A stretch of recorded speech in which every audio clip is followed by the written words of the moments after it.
The American dream. Work hard, play by the rules, and you can build a better life for your family. For generations, this was the engine of American society, a belief that anyone could climb the ladder of success. But today, that ladder has some broken rungs. For many, the dream feels less like a right, and more like a subscription service they can't afford. Upward mobility is increasingly gated behind a paywall. It's as if the American dream now comes in two versions: a glitchy standard edition, and a premium one, with all the perks. The country is split into two economic camps. Think of them as two theme parks, side by side. One is a futuristic wonderland, the other, run down and overpriced. The wall between these parks is getting higher every day. While one America celebrates record stock portfolios, the other struggles with the rising cost of just existing. The promise that hard work guarantees a stable life is being tested like never before. The dream isn't dead, but for many, it's slipping further out of reach.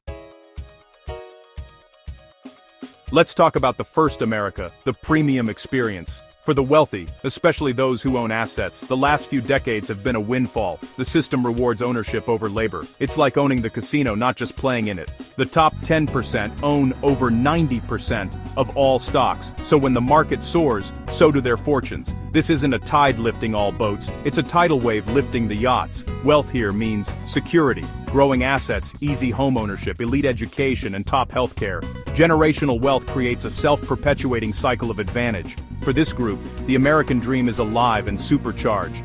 They're not just in the economy, they're its primary beneficiaries. The system compounds their wealth and shields them from everyday anxieties. From inside, it probably looks a lot like meritocracy. Then there's the other America. For the working class, it's a story of stagnant wages and rising costs. Productivity has soared, but paychecks haven't kept up. Housing, healthcare, and education costs have skyrocketed, squeezing families. It's like running on a hamster wheel that keeps speeding up. One unexpected expense can knock a family off balance. For many, the dream isn't about getting rich, it's about getting by. Hard work doesn't guarantee security anymore. The finish line keeps moving further away. How did these two Americas emerge? It wasn't an accident. Decades of policy choices and economic shifts hollowed out the middle. Stable factory jobs vanished, replaced by high-skill or low-wage work. Labor unions lost power, leaving workers with little leverage. The gig economy brought flexibility for some, but insecurity for many. The old model of stable careers faded, replaced by precarious work. Power and wealth shifted from labor to capital. The result, a deep, painful economic divide. This divide shapes life chances, where you live, how long you live. Home ownership, once the cornerstone of middle-class wealth, is out of reach for many. Owners build equity.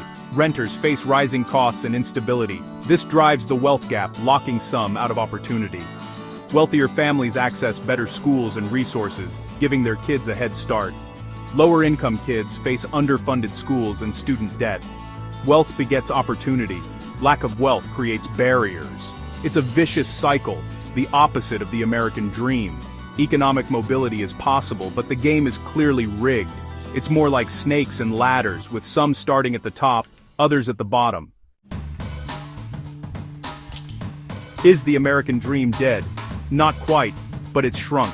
For those born into wealth, the path to success is a well-marked highway. For everyone else, the dream is harder and riskier to chase. People are working harder than ever, but the link between effort and security is frayed. Achieving your parents' standard of living now feels like a major victory. When people feel the system is rigged, trust in institutions erodes. Division and resentment grow, threatening democracy itself. Recognizing this divide is the first step to bridging it. The dream is shrinking, and we need to ask why, and what we'll do about it. So, what's the big question? For decades, we focused on growing the economic pie, hoping everyone would get a bigger slice. The pie grew, but the biggest slices went to the top. The working class's share shrank, even as wealth exploded. Is more growth really the answer, or do we need new rules? Should we focus on equality of opportunity, fixing the starting line? Or should we aim for more equality of outcomes, changing how rewards are distributed? That means stronger unions, higher minimum wages, fairer taxes, and a better safety net. It's not just about getting rich, it's about dignity and security for all. So, do we give more people a lottery ticket, or change the lottery itself?